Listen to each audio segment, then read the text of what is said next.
Speak a little about Gauranga. Gauranga. You know, we are living in an age, Kaliyuga age. So Kaliyuga means very bad time. Manda sumanda mataya manda bhagya upatishta. That sometimes, of course, the modern leaders and scientists, they will try to impress upon us how our modern society has become so advanced. Advanced in what? Advanced in technology. Now AI is replacing everything. Someone sent me a blog that where the author wrote that practically like 70-80% of social media content were AI created. So now when we read social media, we don't even know what is true or what is false. Right? Because it's so easily created by AI. So much false news going on out there. So this is Kaliyuga. You think we are more advanced, but in terms of human relationship, human consciousness, we have gone backwards in a lot of areas. Now the society is just pushing work, advancing career, study hard, get your bachelor, master, PhD, and then fulfill the clock in the wheels of material society. And we advance in material civilization, advance in our career, earn a lot of money, nice facility. But if we ask ourselves,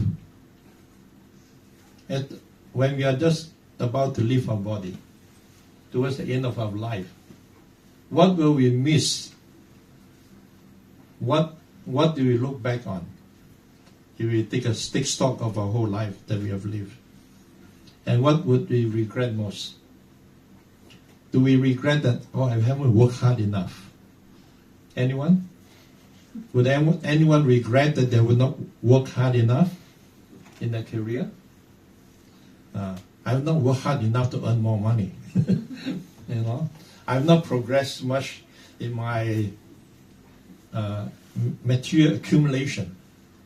Most of the time, the regret would be, I wish I had spent more time with my loved ones, people that I actually cared about. I wish I spent more time to them.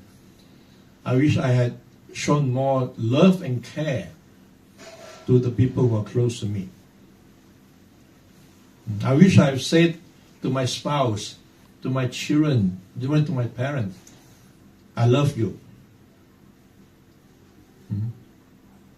So, and also as we grow, our parents are getting old, and they have left this world, and we regret, I wish I had visited them more often. Or at least I should have called them more often while we are pursuing our career. So these are often the things that we regret, not working harder. Or if we have some spiritual understanding, we will regret that I should have been more serious in our spiritual life. I should have been take up the process of Krishna consciousness more seriously. Take up the chanting more seriously. How much time I wasted in my pursuit, in my daily life, absorbing all the things. Sometimes we're just kind of out of control. We've just been pushed like a machine. And like conveyor belt. Once you get on the conveyor belt, you don't know when to stop, where to stop. Like in the factory, the conveyor will go, okay, push this way, push that way, and go through the whole process. And we just sitting there, just going along in the journey, and kind of lost control of our life. And that's why our life gets more complicated. Then we have to work harder to pay for everything. Isn't it? When you look at our life, we put ourselves in that situation.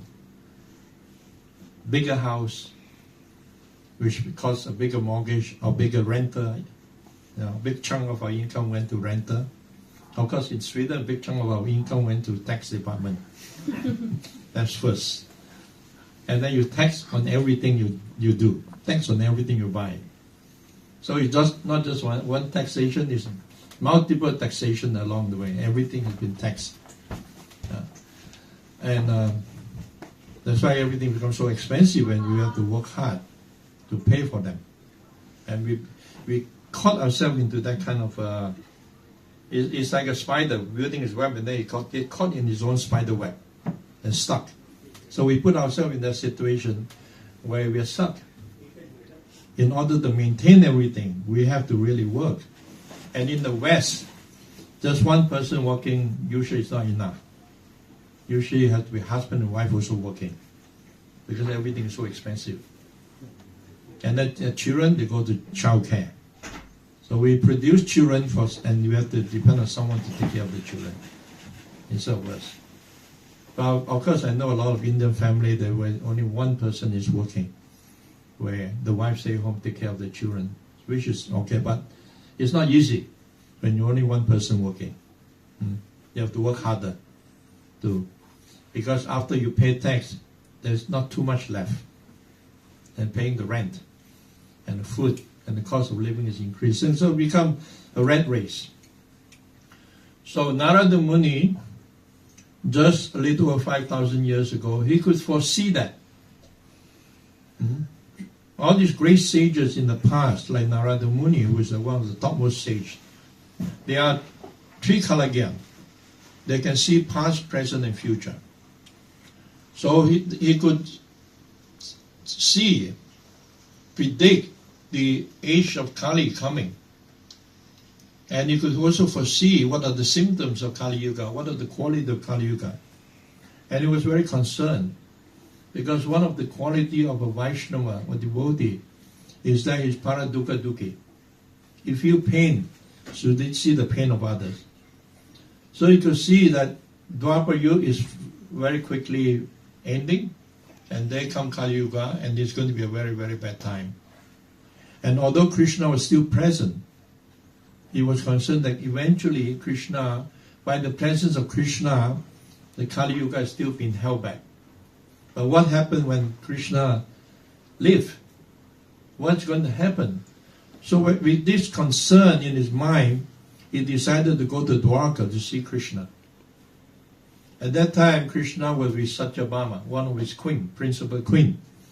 And he has informed his first queen, Rukmini, that I'll soon be visiting, I'll be here, Satyabhama, but soon I'll be visiting your home.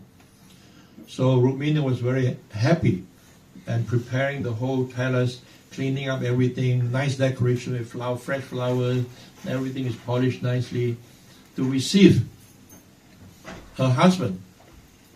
So Krishna came to the house of Rukmini, and Rukmini with the children very happily received him. And the children went to embrace him.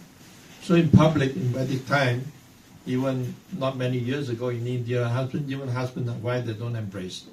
They send the children to embrace. Husband is like them embracing. So then they went into the inner quarters.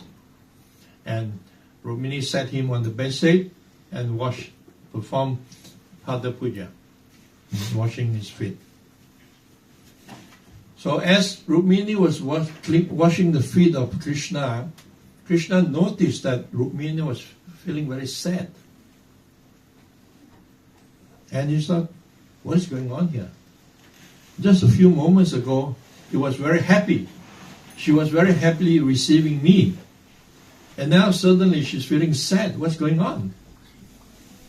So he asked, he said, my dear Rukmini, why are you feeling so sad? Just a few moments you were happy and now you're feeling sad. What is the cause of your sadness? Are you not, the children disobeying you? Or are the servants not listening to your command? What is going on? And Rukmini said, you don't know. You won't understand. Maybe only Radharani would know, but you would not know. And Krishna was thinking, what do you mean? I'm the Supreme Personality of Godhead. What is it that I cannot know? I know everything. He said, what do you mean I don't know? Tell me. He said, you won't understand. So on Krishna pressing her, he said, now you're with me. I'm feeling sad because soon you're going to leave me. That's why I'm feeling sad. And being a doting husband, playing the part of a husband, Krishna was trying to pacify his wife, said, no, don't worry, I will never leave you. And tried to pacify her, calm her down. And just at that moment, he saw Narada walking by the window. Oh, and there was a great embarrassment. So Narada Muni came in, so saved him from the embarrassing moment. And they received, oh, Guruji, please sit down and wash. And washing Narada Muni's feet. And Krishna also noticed that this Guruji, Narada Muni, was also feeling very downtrodden, was also feeling sad. So he said, what's going on today? My wife is sad. Now my Guruji, who is always transcendental, very sober, and he is also feeling sad. What is something going on with the planet or the star or something? What's going on? So he said, my dear Guruji, what is the cause of your, sadness? Why are you feeling sad and depressed? He said, now everything seems to be okay. But soon you're going to live. You're going to wind up your pastimes on earth. So I'm very concerned what is going to happen, all the conditions so in the Kaliyuga. Who is going to help them? Who is going to deliver them? Then Krishna pondered for a moment.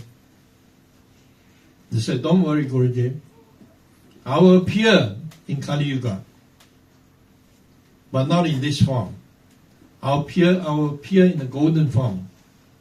I will appear as Gauranga to deliver all the conditions so from this Kaliyuga.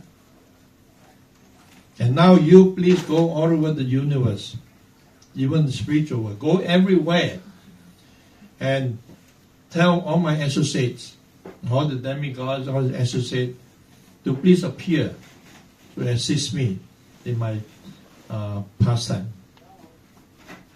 So Narada Muni left. He was very happy. Krishna could appear as Gauranga. And he went to Swagaloka. He told all the demigods. He went to Lord Shiva. He went to Lord Brahma. And Brahma appeared in Kaliyuga as Haridas Thakur. And he even went to the spiritual world. He went all the way to Goloka Dham, the highest spiritual planet. And there he saw Lord Chaitanya being bathed and washed by the gopis and also the queens of Dwarka. And Krishna and Lord Chaitanya saw him say, my dear Narada Muni, what are you doing here? Why have you come from the four-headed Brahma Loka to come here? What is it? And again he expressed that in Kali Yuga, who is going to deliver the conditioned soul? So Gauranga said, don't worry, I'll appear. And you go and tell Balaram to please appear also. And he went to see Balaram. Balaram said, yes, okay, I will appear in Eka Chakra as Nitai. So in Eka Chakra, anyone been to Eka Chakra? You've been there. If you go to Eka Chakra, they all worship Nitai. So if you chant Gora Nitai, they will be upset with you. So when you go to Eka Chakra, you have to chant Nitai Gaur. The name Nitai first. Nitai Gauranga. Not Gora Nitai. So they appeared, and so in this way, all the associates, they were all informed and they all appeared. Brihaspati, even Satyabhama came. Satyabhama came at Jagadananda Pandit. That's why amongst all the associates of Lord Chaitanya, only Jagadananda Pandit there to chastise Lord Chaitanya, no one else, because she was formerly Satyabhama. And of course Sadashiva, the Incarnation Mahavishnu and Sadashiva appeared as Advaita Chaya. And Narada Muni himself appeared as Srivasta Pandit, Srivasta Chaya. Doing this, all this usher appeared. So at another time, in this pastime, Lord Brahma, the Lord Brahma in the 13th chapter of Srimad Bhagavatam 10th canto, is called the Brahma Vimoha Lila, the bewilderment of Lord Brahma. So Lord Brahma saw Krishna playing with his scout friends, and he wanted to test who this Krishna is. Is he my master, or is he just an ordinary boy? So he stole all the calf. And when Krishna went to look for the calf, he stole all the cowboys and hide them in the cave. So for Lord Brahma, it was just a moment. He locked them in the cave and came back. But on the earth planet, it was already 1 year. So Krishna could understand that what Brahma was doing. So he expanded himself in Vishnu form in all the cowboys and all the calf. And went back like nothing has happened. But Lord Balaram, he could sense something was not usual. Why is it that suddenly when they all go back, all the mothers of these cowboys, they all suddenly have so much more affection for the cowboys than they normally do. And the cows, when they see the calf, they were running towards the calf to give them milk. So in this way, Krishna assumed this form to fulfill the desires of the gopis of Vrindavan, because they all wanted to be the mother of Krishna. So for 1 whole year, although they were treating their son, actually they were Krishna, expansion of Krishna. So they were able to give that motherly love to Krishna for the 1 whole year. Same thing for the cows. So then Brahma, after hiding the cows and the calf and the cow, he came back to the place and he saw, what's going on? Is there Krishna, the cow, they're all there. But I just hide them in the cave. How did they appear here again? He became bewildered. And then all the cows and the calves just expanded, showed their Narayan form, four-arm form. And then Brahma could understand it was Krishna who expanded himself in all this form. So when Krishna was in a quiet place, Brahma came, bowed down to him, offered obeisances, and begged for forgiveness that he made this blunder. And this was not the first time Brahma did that. Because sometimes when your power, position, we become a bit proud. Of course, Brahma is not an ordinary person. At least in this yuga, Lord Brahma is our Sampradaya Acharya. He's the original of our Sampradaya. Brahma, Matva, Gaudiya, Vaishnava Sampradaya. We come from that line. There are 4 Sampradayas. And one is Brahma, headed by Brahma. The other one is Shiva, Rudra Sampradaya. In this age is represented by Nimbaka Acharya. Then you have the Lakshmi Sampradaya, Sri Sampradaya, which is very prominent in South India.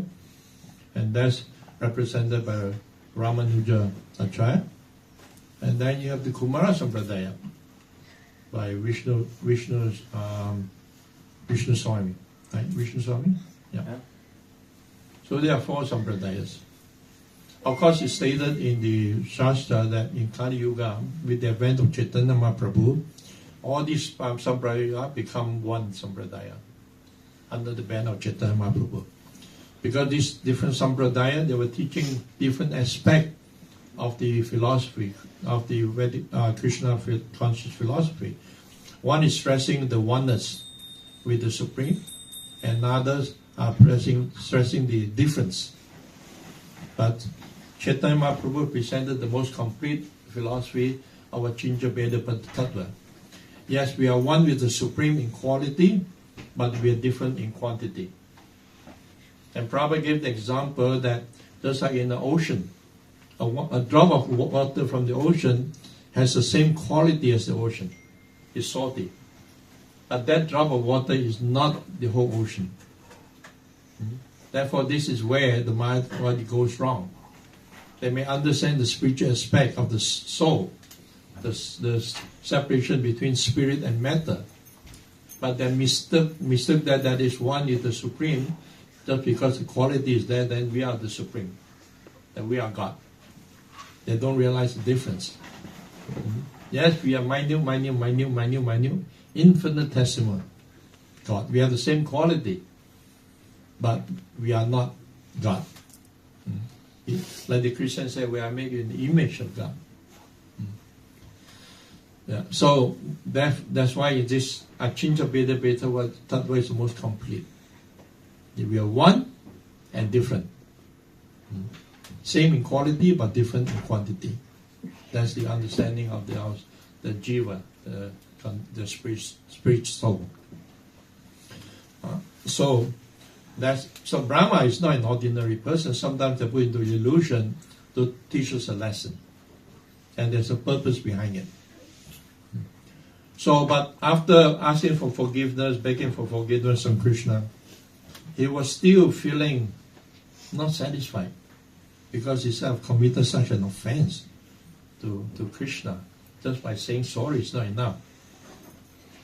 So he wanted to perform more penances, more austerity. And he has heard that Krishna will appear in Kaliyuga, in Navadvip, as Gauranga. So he went to Navadvip and chanted the name Gauranga, Gauranga, Gauranga, Gauranga, Gauranga, Gauranga. Come on, chant. Gauranga, Gauranga, Gauranga, Gauranga, Gauranga, Gauranga, Gauranga. Keep chanting. Day and night we're chanting the name Gauranga. Calling out to the Supreme Lord who is going to appear in Navadvip, in Kaliyuga. And finally, Gauranga appeared for him. And he said, you're calling me, fervently calling my name. What can I do for you? And Lord Brahma was stunned. He didn't know what to say for a moment. So he just got up and they offered obeisances and they offered prayer.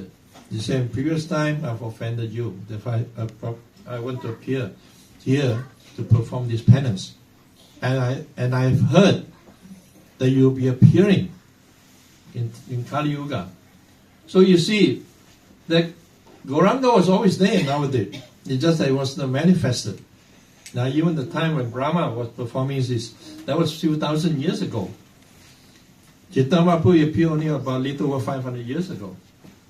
So, but on the calling of Lord Brahma, he did appear. So he was always there in Navadvip. So and then he said, and I heard that you'll be coming, and I also wish to participate in your pastime.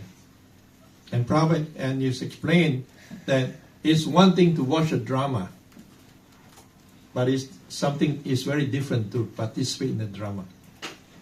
It's just like in the kirtan. So later on we have standing up kirtan.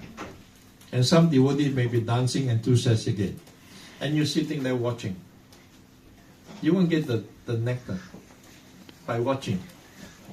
You get some nectar, but not the full nectar. Now, when you participate in the kirtan and singing enthusiastically with everyone else, and also dancing with everyone else, then you get to experience the full benefit of the chanting and dancing.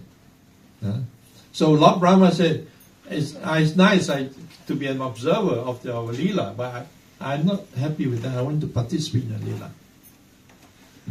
And in the Leela also, I do not want any big position, because the big position caused me to make offenses against you.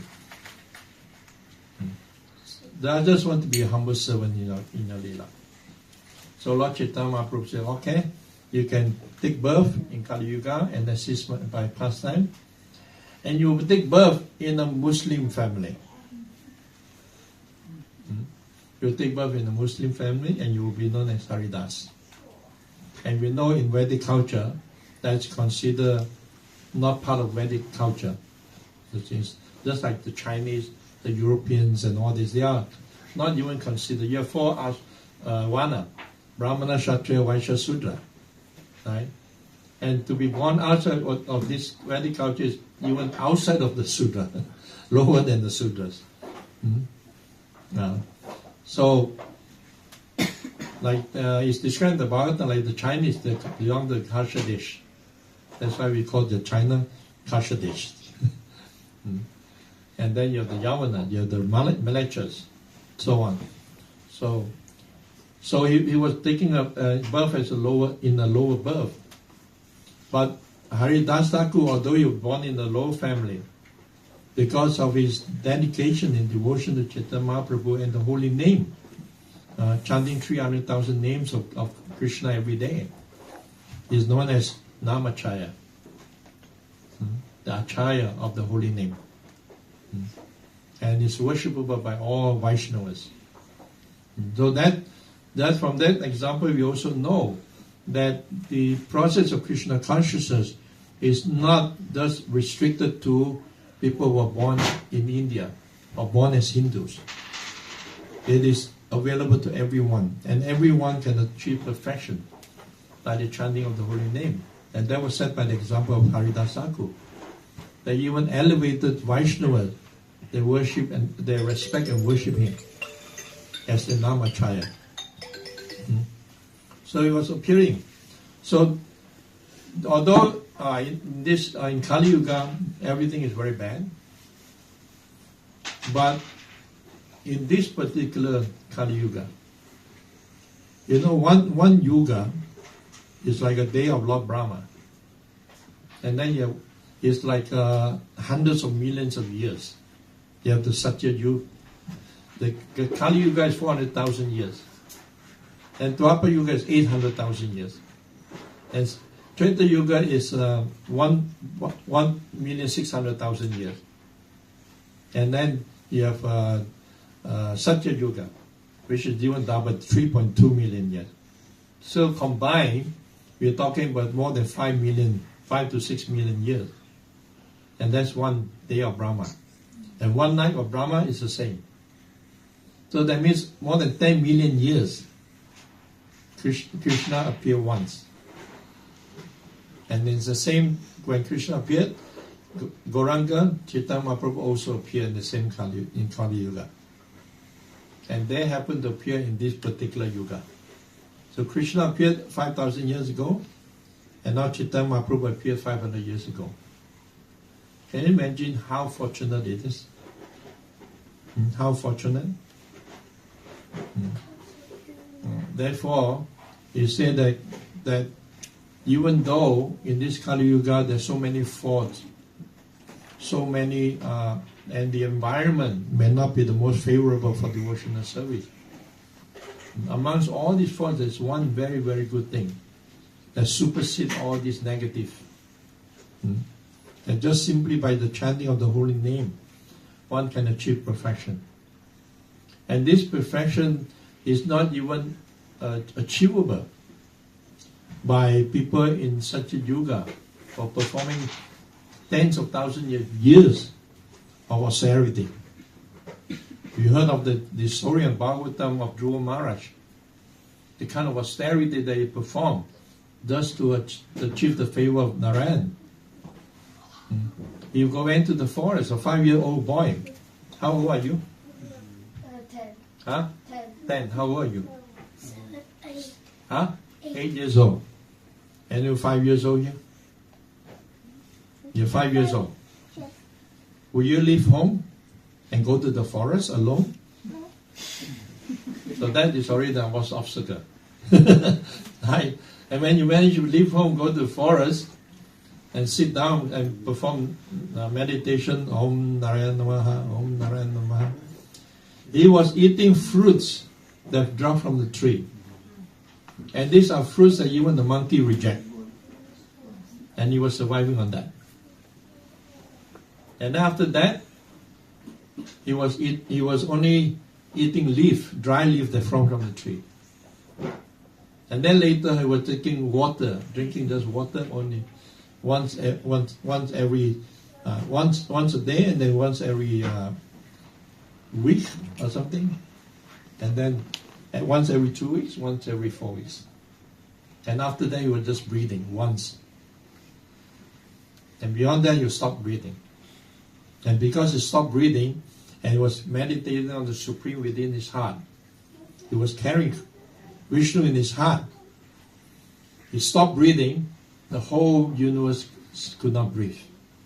He was holding the breath inside him, and all the demigods, everyone was suffocating. And because he carried the Supreme in his heart, who can be the lighter than the lightest and heavier than the heaviest, his toe was pushing down the Earth planet out of orbit. So that's the austerity you're performing. And yogis will tend to, because they live a lot longer, they will perform austerity for 40,000, 50,000, 60,000 years. Severe austerity. And even with that kind of austerity, they may go to the Vaikuntha planet, but they will not achieve a love of Krishna, Krishna Prema, or go to Goloka Dham, which is the highest Vaikuntha planet. So although we are very, very unfortunate to be in Kaliyuga, because of Chaitanya Mahaprabhu, we have become fortunate. Unfortunate have become fortunate by the mercy of Chaitanya Mahaprabhu. Because simply by chanting the holy name, we can achieve all perfection. And the Upanishad say, Harinam, Harinam, Harinam eva kevalam, kalanasi eva nasi eva nasi eva gatyanyata. There's no other way. Don't try to speculate, to think, oh, I'll do it by karma. I'll do it by mental speculation. Or I do it by yoga. No. They said, none of these paths. There's only one way, is chant the holy name, chant the holy name, chant the holy name. That's the only process. All other process is not going to help us in this Kali Yuga. So that's why we are fortunate. Now what happened when we have become fortunate and we don't take up this process? Then we would have been the most unfortunate. We started out with unfortunate, and then we became fortunate. But if we don't take up, we become more unfortunate than before we started. And in a song by the Vaishnavacharya, glorifying Lord Nityananda and Chaitanya Mahaprabhu, in one of the verse, it was described that if someone, after receiving the mercy of Lord Nityananda and Lord Chaitanya, and they do not take it up seriously, they do not chant the holy name regularly, they become so unfortunate that even the rocks will cry out of pity. Prashadam. Is he living? Yeah. So then that's how even the rock, which is in most cases is no consciousness or very, very low consciousness, even they felt pity for such a person who has kind of become negligent or neglect the mercy of Chaitanya Mahaprabhu. We have no idea. Many of you here are very intelligent, highly qualified, educated. And in the Chaitanya Charitamrita it stated that please try to apply your intelligence to understand the mercy of Chaitanya Mahaprabhu. You will find that it is to understand the full extent of Chaitanya Mahaprabhu's mercy is beyond all intelligence. And it's beyond all logic. Because it's completely illogical. The mercy of Chaitanya Prabhu goes beyond all intellectual understanding. It goes beyond all logical understanding. It is just mercy. Costless mercy. There's no cost to it. There's no formula to it. Chaitanya Mahaprabhu is simply just giving it costlessly. That's why we offer the prayer Namo Mahavadanyaya Krishna Prema Padati Krishna Krishna Chaitanya Namne Koratvisa Namaha. We offer our obeisances to the most merciful Lord, who is more merciful than Krishna himself. What does Krishna say in Bhagavad Gita, in the final instruction of Bhagavad Gita? Savadaman parichaja mam ekam saranam raja aham ton savapabhya mokshayish shamimasuchaha.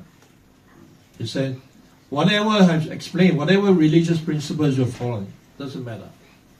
Whatever dharma you accept, Savadharma, all form of religion, Savadharma, parichaja, give it up.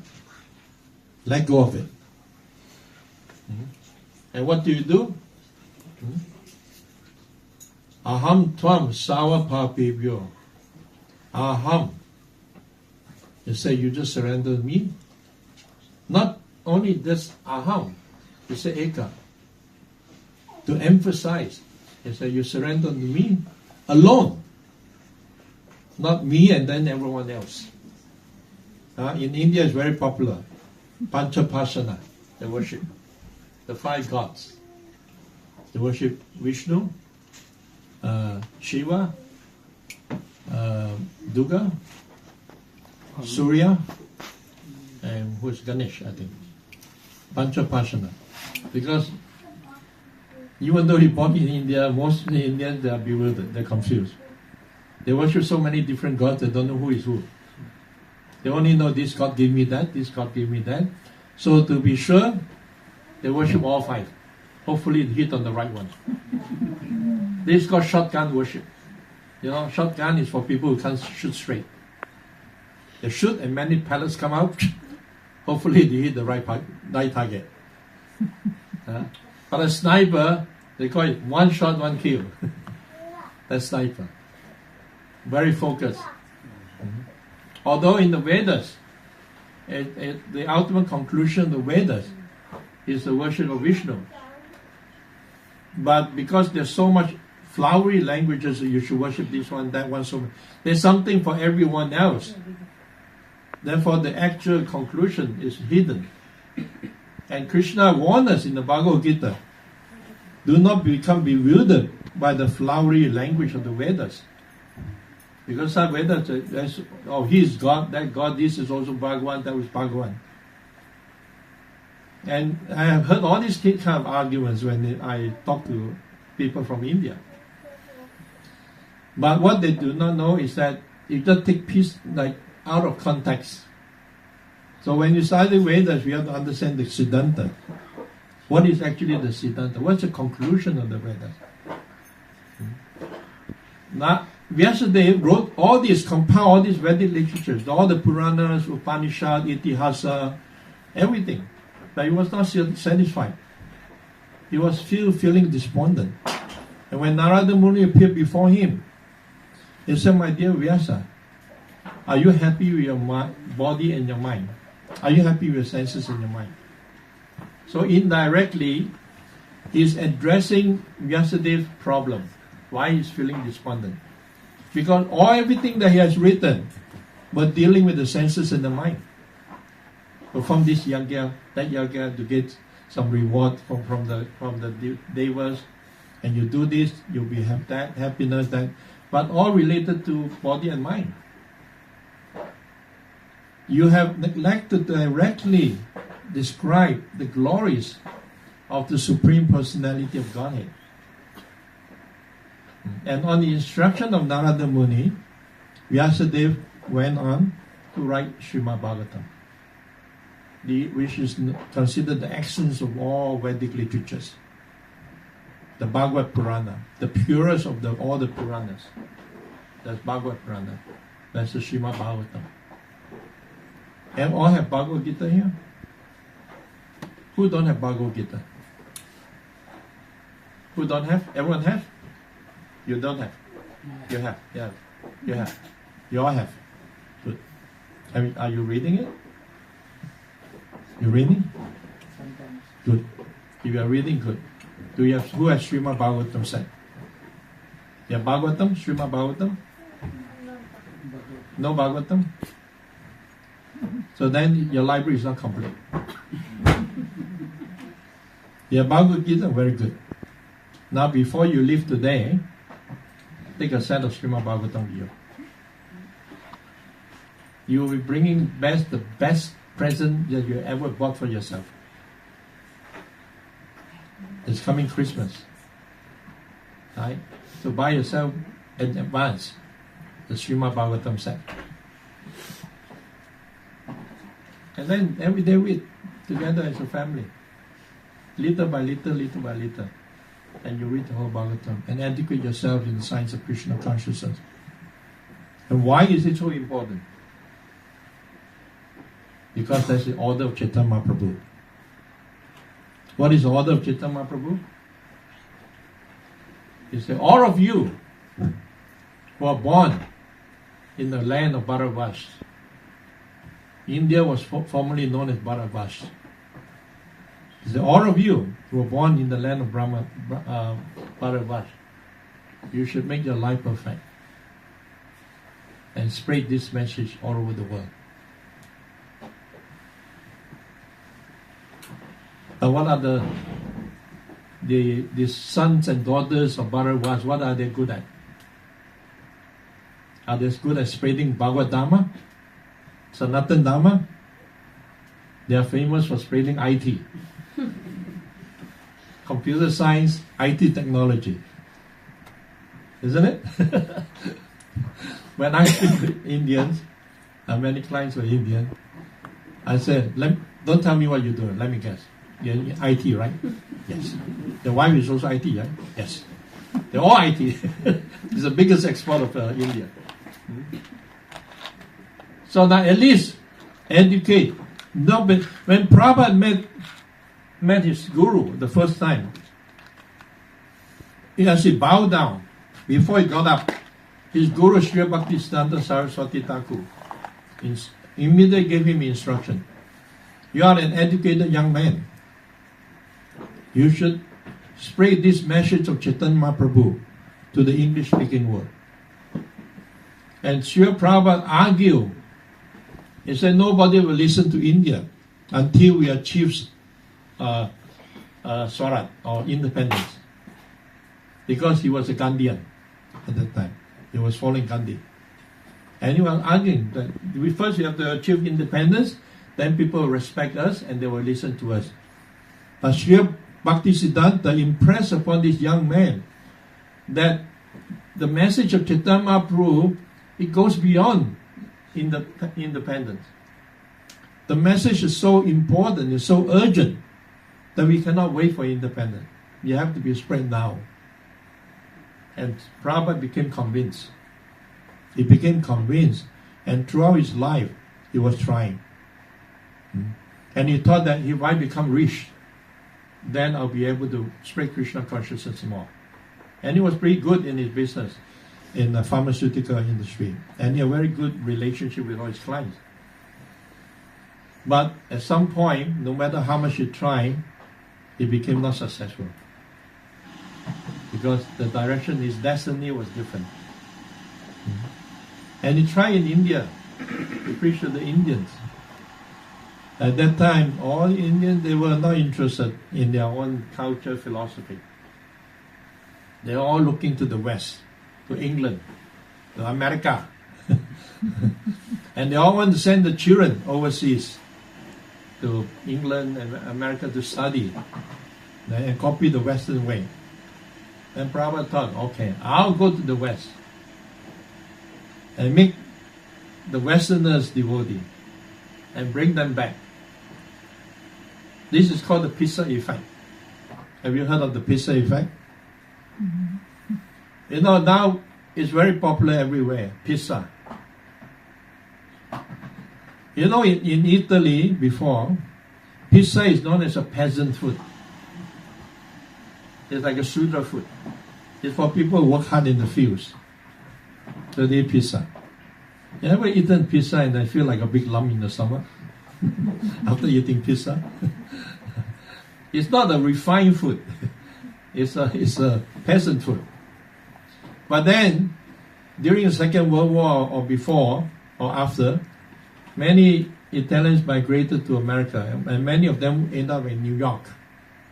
And what do? They only know how to make pizza and pasta. So they opened restaurants and selling pizza, and the Americans come on and became very popular. Pizza became very popular in America. And then from America, it came back to Italy, and now it became very popular in Italy. It's not considered peasant food anymore.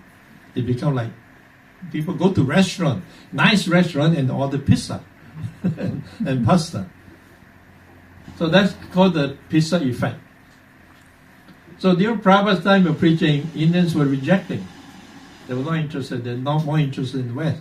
So Prabhupada went to the West, mixed some Western devotee, and brought back his dancing white elephant to India. And in the beginning, they were suspicious. These Westerners, they're CIAs. Now they were suspicious they're CIA. Now tell me, a CIA agent, would they wake up at 3:30, 4 o'clock in the morning, take a cold shower, and will perform Mangrati, and then sit down and meditation on the holy name for 2 hours, and then sit down for another half an hour, 1 hour of Bhagavatam class, and then going out there in the hot sun of India, by bus and by train. You know how it's like buses and train, right, in India. Many years ago, I was taking a bus with Priyarata in Calcutta because I lost my shoes in Mayapur. So I was walking all over Calcutta without shoes, trying to find a place to buy a pair of shoes. Someone took my shoes. You always lose your shoe in the early days in India. Not so much anymore because every family has too many shoes now. So we were getting on the bus, packed up like sardines. And at one time we were just like hanging onto the door handle, hanging outside the bus, traveling like that. So imagine the CIA agent will go around like that, making life members distributing books, and all the vegetarian, no intoxication, for living a austere life. No. Of course, then this movie, the Maridam, Hare Krishna, Hare Ram, didn't help at all. They portray these hippies coming to India, they're grouped together, singing Hare Krishna and smoking dope at the same time. They were smoking dope, taking a pipe and then singing Hare Krishna, And they weren't identified. From CIA, now they are hippies. Because they're all taking drugs. So a lot of suspicion. Of course, but in the last 15, 20 years, the Krishna conscious movement really took hold. And more intelligent people are taking it up. Because now they've overcome the initial fear and realize that these guys are for real. They're serious. They're not just hippies. Because hippie movement is over. It's long gone. And they're still around. So like that. So now we see actually many Indians taking up in India. And they're traveling, preaching all over the world. And not only that, Chaitanya Mahaprabhu derived a plan. He thought, okay, you who are born in Bharatvaras, you're not interested in your own culture. You want to send your children overseas to study? Okay. They will go to overseas and study. But we will plant all these embassies all over the world, in every major city. So when these young Indians come to the West to study, they feel lonely. Where do they go? They go to the Hare Krishna temple. Because they feel like there's something similar, some familiarity there. So they go there. And they go there, it's not like normal Indian temple, you go there to offer some flowers or some dupe, and then say your prayers, offer donation, and then you go. You go to the Hare Krishna temple, there's lecture. They sit down, lecture before prasadam, and they hear their own philosophy and become enlightened for the first time. Wow, this is what I'm missing. I didn't hear all these things when I was growing up. My parents only told me to worship this God, worship that God, follow this, follow that, but never explaining to me what all this is about. And here and then it's fine. In many places, like I was in Australia for 16 years, so many devotees are coming from the Indian community. They come as students, and then they go home, India, and get married and bring their wife over. They become devotees. Then the parents come and visit. They also become devotees. And now all the preaching are done by the Indian devotees. And in Sunday feast, we try to separate Sunday feast and Saturday feast. Saturday for Westerners, Sunday for Indians. There's no more of that. Both days are packed with Indians. And you have to look hard to find a Westerner. Maybe you have 50 Indians and one Westerner. Right. And they are everywhere. So now, finally, they're fulfilling the order of Chaitanya Prabhu to become educated. We even had one boy, he did his master, and then he did his PhD in computer science. And as soon as he finished his computer science study, he joined the ashram as a brahmachari. And still a very brahmachari. And because he's very intelligent, he was able to present Krishna consciousness in a very, very intelligent way. Right?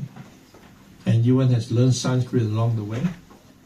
And recently, last year, he did an offering to Prabhupada, written in Sanskrit, in sloka. Just like what our Jayesh Prabhu did this year in the Prabhupada Disappearance Day. He wrote the offering in Sanskrit. Yeah.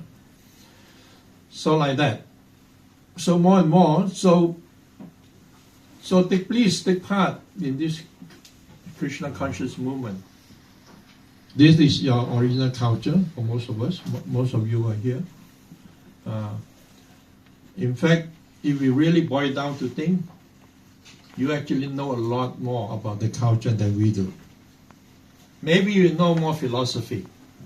And that's because of the mercy of Srila Prabhupada, that he has given us these books. So just imagine, all of us who are malechers, yavanas, who are not even from part of the Vedic culture, where we were born, growing up completely ignorant of all these things, that we can develop so much knowledge just by reading Srila Prabhupada's books.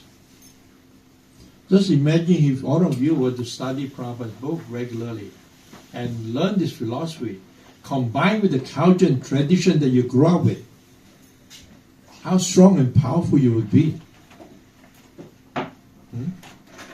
We will never be able to fully absorb the full culture because we were not born there. It's something they grew up with, over years and years of grooming. So there's a lot of things we're still meeting. And Prabhupada said that we're not going to be spread this Krishna conscious movement or in the world through philosophy. It's through culture. People become attracted by how we live, how we behave, how we interact with one another. And the underlying principle of all this is love. That's what everyone's looking for.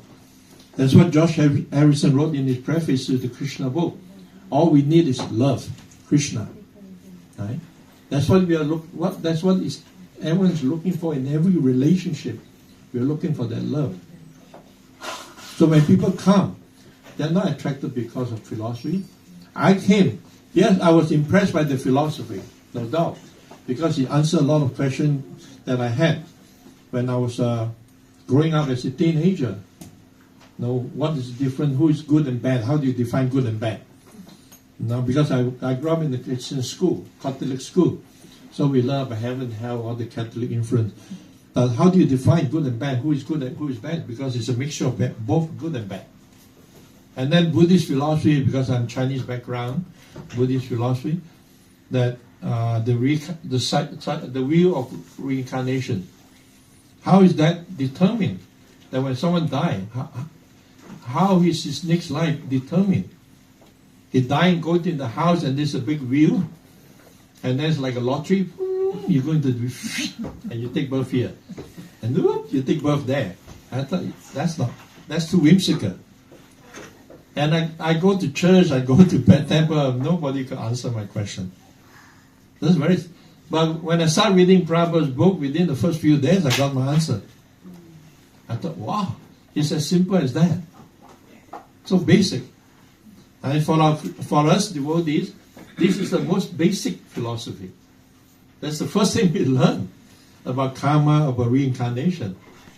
The first, second chapter of Bhagavad Gita, we learn all these things. That we are spiritual, we are not this body. So just imagine that combining with philosophy that you learn from Prabhupada's books, and with the culture that you grew up with, the tradition you grew up with, it's such a powerful combination. That's why many places now, even in the Western country, the temples are run by Indian devotees who embrace the philosophy of from Prabhupada's book, combined with the tradition culture they grow with. They're able to give so much more. To combine the philosophy with culture. Such powerful combination. Do you agree? Yes. Isn't it? Yes, Mataji? So I always say, if you have let's say this is a space here. Krishna is in the middle. Right? So you see us devotees, we are going towards Krishna. It looks like we are near, we are going towards Krishna. But for all of you who are born in India, you are here. We are here. Even though we are moving towards Krishna for many years, you are still closer. All you have to do is just turn around. And you are a lot closer to Krishna than us. Because it's born in you. You're born with it. You take maybe a few lifetimes to fully absorb and understand the full culture of it. And of course, every part of India is different. I'm so used to preaching in the West. When I came back to Malaysia to take up the service, as I'm the co-region secretary for Malaysia, like the co-director managing whole Malaysia with 23 temples or centers. So sometimes when you go out for festival and we receive in the Deva temple, maybe it's Ganesh or Shiva or Durga, we go there, friendly terms, we go, and they push me in the front because being the senior guy, they push me in the front, and then the head pujari come out, they do this, do that, and I'm freaking out because I don't know what's going on here. I'm not familiar with all these things. We don't do all these things in Sweden, Denmark. And then they do this, and then they give me something, and what am I supposed to do now? Should I hold it? Should I give it back? Or what they do? And then they give this cloth. You know, when you receive like a VIP, you give them a chadar, a kind of cloth. What do you call it? You do that, right, in India? You honor them with a cloth around, right? Yeah. So I still have a few of these in the home. Don't know what to do with it. So like that, we are not familiar with all this, but for them they're very familiar. They know exactly what to do. So like that. So we know the philosophy, we know the mission, and that's all from Prabhupada's book, and that's how glorious this Prabhupada book. The glories of our Krishna conscious movement is because of Prabhupada's books, because of Prabhupada's teaching. He's teaching us everything, all the ABCs, but he was here only 11 years. There's a lot of things, a lot of details that were not there. So he knows, because he started his mission in the West at the age of 71.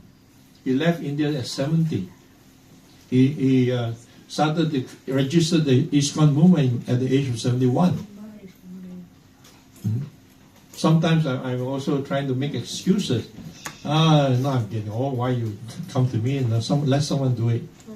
And then someone pointed it to me and said, Prabhupada started this mission in the West at the age of 70. He left India. So you are the same age. So you cannot use that as an excuse. So like that. So we are at a very, very special time. Very, very fortunate time. That even though in so many ways we are unqualified, but Chaitanya Mahaprabhu is known as Patita Pavana, the most merciful of all the people who are most distraught. So Krishna said, you surrender to me alone, and I will give you moksha. I will free you from all sinful reaction. And just to, he knows that we're still doubtful. Therefore, in the sloka is Masuchaha. Do not worry.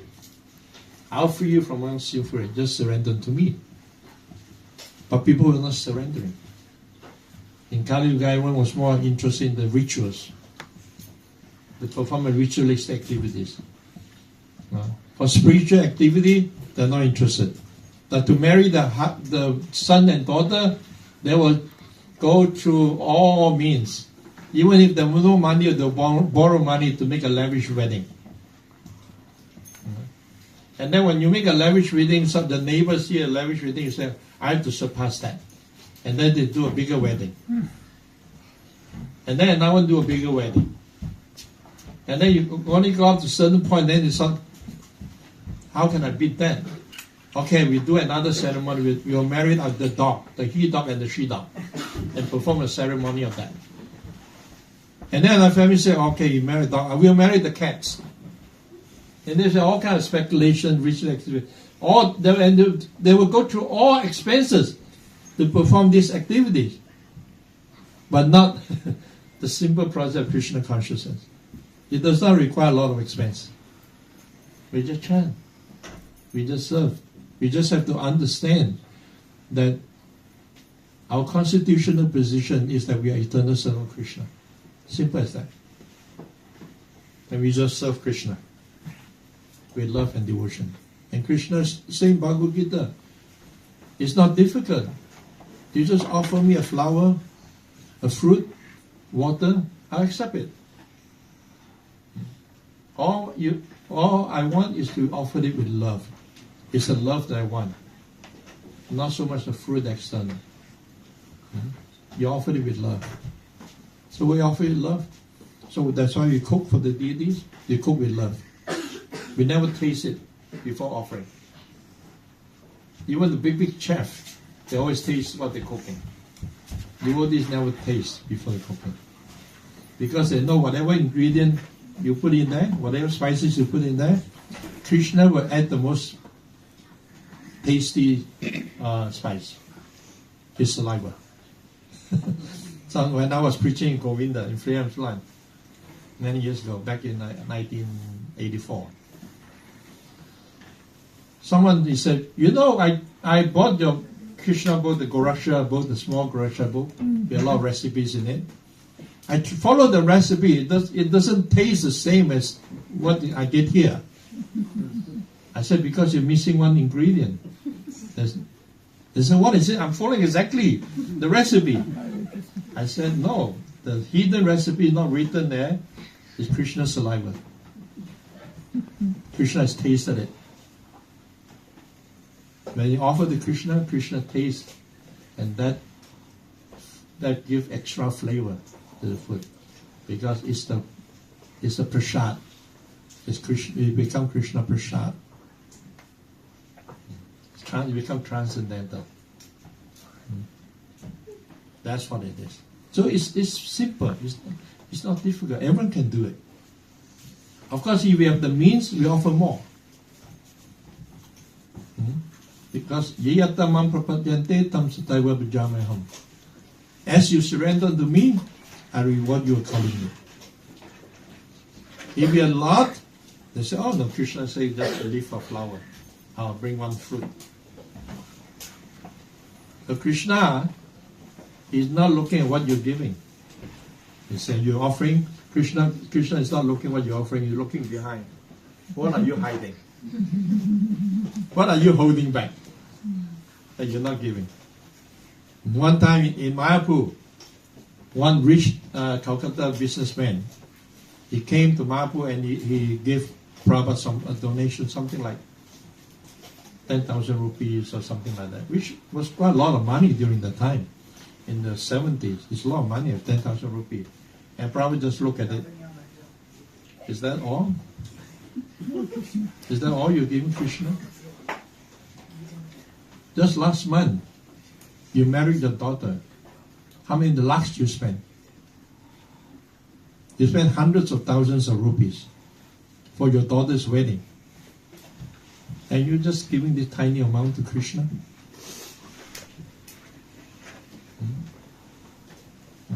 So in this way, it's pointed out, what are we holding back? Because what we're holding back is what we're going to hold us back in the material world. We think we're holding back for our benefit, but what you're holding back is the anchor that's going to keep us in this material world. But when we learn to give to Krishna, Krishna will always give back so much more. We were just talking yesterday how we experienced over the many years how sometimes we were asked to do a service, but the material means we were wondering how are we going to do that. But because from previous experience, we know it can be done. Krishna, when he wants you to do, he will provide the means.